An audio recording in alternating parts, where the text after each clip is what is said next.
Wollongong, New South Wales 1939. The sea breeze rolled in from the coast carrying the smell of salt and iron, slipping between the streets of the small industrial town.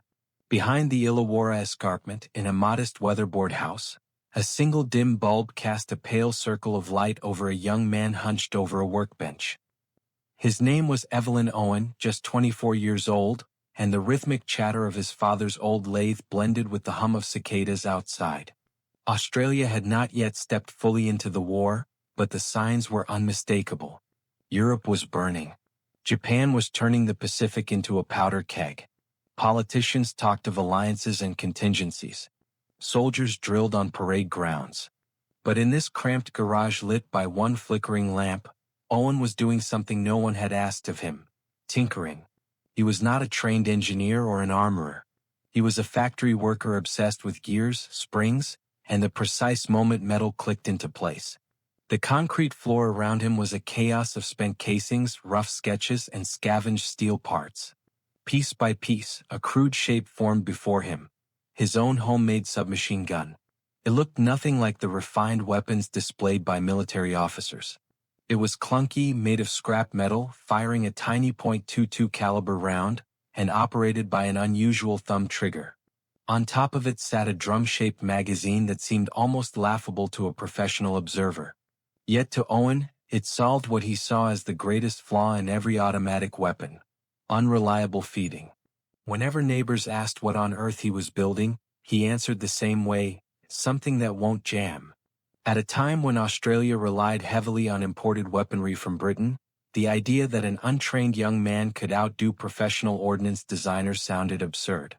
Owen wrote polite letters to Army procurement officers across the country, asking for a chance to demonstrate his invention. Weeks later, replies arrived. They were always cordial, always final. Unsuitable. Impractical. Not of interest. But rejection never slowed him. The gun wasn't just a project. It was a question he intended to answer. When Australia finally entered the war, factories retooled for munitions. The nation mobilized in earnest. Yet Owen remained on the outside, alone in his cluttered garage, oil on his fingertips, half deaf from the screech of metal grinding metal.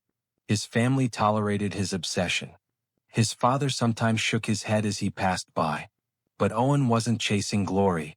He was chasing a problem no one else seemed concerned with: how to build a gun that would survive whatever horror the Pacific jungle would soon become. He had no idea that the missing link between his backyard invention and the army lay only a few towns away in Port Kembla. Vincent Wardell, an industrial manager with a sharp eye for hidden potential, would become the bridge Owen never expected. When Owen carried his rough prototype to Wardell's plant hoping, perhaps desperately, for someone, anyone, to take interest, Wardell noticed something few others had: not finesse, not beauty, but resilience. Australia depended heavily on foreign weapons. When shipments were delayed or cancelled, soldiers trained with outdated rifles or inadequate substitutes. The country had little manufacturing capacity for arms, and innovation usually came from necessity, not imagination. Wardell recognized that Owen's simple blowback design, crude as it looked, might be that rare solution: cheap, local, and incredibly tough. Yet Army officials remained skeptical. Memos from 1940 show their quiet dismissal. The Thompson submachine gun from the United States was flawless, they believed.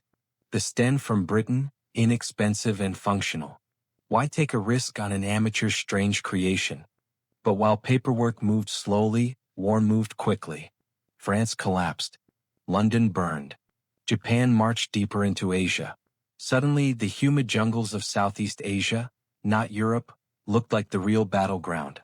And those jungles did not favor the delicate, tightly machined weapons of Europe and America. Meanwhile, Owen kept working. He refined the prototype, replaced parts, experimented with ammunition. His notebooks showed surprisingly sharp mechanical reasoning. He wrote about dividing clean and dirty sections of the gun, a concept that would later become its most famous trait. He tested the gun in his backyard, firing into sand mounds and old tins while neighbors complained about the noise. By 1941, events grew dire. Japan advanced across the Pacific. Singapore fell. The Australian government finally began to consider weapons it could produce domestically. Under mounting pressure, Wardell convinced skeptical officers to finally test the young man's invention. A demonstration was arranged at the Long Bay Rifle Range outside Inagara. Officers from multiple branches arrived.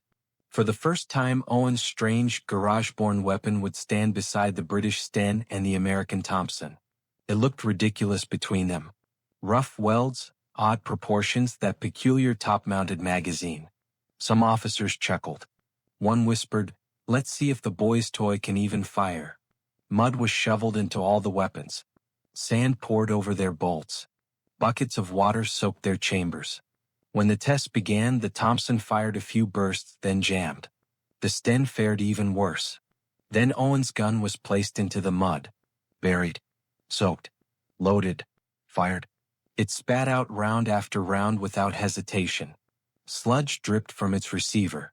Sand poured from its seams. But the gun refused to stop firing. By the end of the test, the laughter was gone. In its place was stunned silence. Officers who had mocked the bizarre Australian prototype now watched it perform flawlessly under conditions that crippled world-class weapons.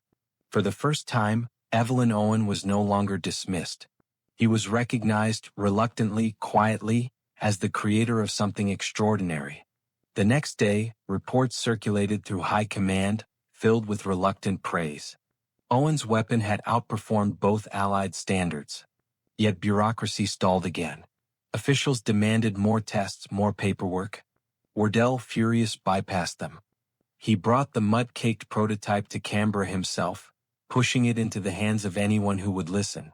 In early 1942, with Japanese forces moving rapidly toward Australia's doorstep, hesitation finally died. Orders were placed for mass production at the Lysot's factory. Owen's long years of rejection were over. A far greater challenge had just begun. The weapon evolved in the factory, but its core never changed. The strange top-mounted magazine remained. The internal divider separating the clean bolt from dirty handling areas remained. The simple blowback system remained. Soldiers who first saw the finished product were confused. It looked odd, primitive even. But once they fired it, doubts vanished. Training reports from Queensland and New Guinea praised it endlessly. Instructors buried it in wet sand for an hour, then fired a full magazine without a single failure. Its reputation spread quickly. "It just won't jam." Production raced day and night. Many factory workers were women who had stepped into industrial roles for the first time. Every part was inspected by hand. Every bolt polished under dim lamps. War crept closer and the pressure grew heavier. By mid-1942, the first Owen guns reached frontline soldiers in Papua New Guinea. And there, in the most brutal jungles on Earth, the gun earned its legend. The jungles of Gunma and Buna were hell. The air stank of decay. Rain fell endlessly. Mud swallowed boots. Rifles rusted within days. Even well-maintained weapons misfired in the humidity. Except one. The Owen kept firing, after being dropped in swamps, submerged in rivers, dragged through mud. Soldiers who had doubted it now cradled it like a lifeline. Diaries from the period tell the same story. Dropped it twice today. Still fires. Buried it in sand. Fired like nothing happened. The gun's internal design separated contamination from vital mechanisms. Dirt entering one side couldn't reach the bolt. Gravity helped feed rounds smoothly. Every spent cartridge flung debris outward. It was almost self-cleaning. Soldiers slept with their Owens. Covered the barrel with socks to keep insects out. Named them like trusted companions. The steady chop-chop-chop of its fire became known as the heartbeat of the jungle. At Buna, the weapon proved unbeatable. While Japanese rifles jammed and American Thompsons overheated, the Owen remained steady. It became a symbol of trust, rare in a place where everything else fell apart. Back in Port Kembla, workers made constant refinements based on frontline feedback. A tougher safety, a better sling, a cooler barrel shroud. It became a collaboration between home and battlefield rarely seen in wartime. Evelyn Owen enlisted but never saw combat. Modest to a fault, he rarely spoke about the weapon that now bore his name. "I just made what needed to exist," he once said. By the end of 1942, the Owen had gone from rejected oddity to national symbol. Practical, unpolished, unbreakable. It fought through New Guinea, through Korea, through Malaya. Soldiers trusted it decades after Owen himself passed away at only 33, long before the weapon's true legacy was understood. Even after newer weapons replaced it in the 1960s, veterans mourned its retirement. Nothing felt as reliable.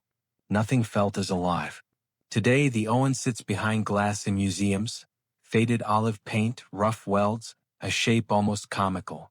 But to those who know its story, every dent holds meaning. It represents more than engineering. It represents perseverance. Ingenuity born from a backyard. Craftsmanship forged in mud. A reminder that the greatest weapon a soldier carries is not made of steel but trust. And in the memory of the men who carried it, the Owen gun still fires, steady, stubborn, and unbroken.